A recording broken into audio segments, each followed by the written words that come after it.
قال رسول الله صلى الله عليه وسلم لا يدخل الجنة نمام।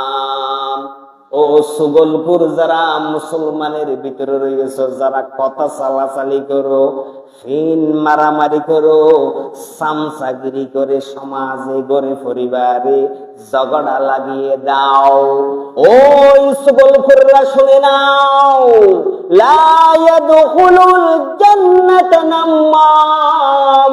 তুমি যদি 40,000 বার হজ করে থাকো, 40,000 কোটি টাকা যাকাত দিয়ে দেখো, নামাজ পড়তে পড়তে কপালে 60 বসিয়ে পেল, নামাজ পড়তে পড়তে কোমর বাঁকা করে পেল, খবরদার তুমি শত লক্ষ কোটি ইবাদত করার পরেও তুমি সুগলপুর হওয়ার কারণে আমি নবী জান্নাতে তোমার জন্য নিষেধাজ্ঞা দিয়ে দিলাম।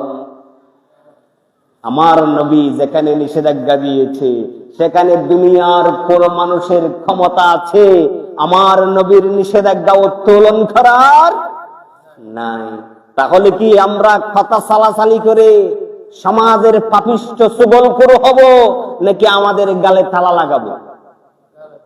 আমরা কোনটা করব? আমরা গালে তালা লাগাবো। কারো কাছে ভালো মানুষ হওয়ার জন্য কারো কথা কারো কাছে বলবো না। এটার নাম সুগলপুরি, মিস্টার সুগলপুর আন্নাম্মা।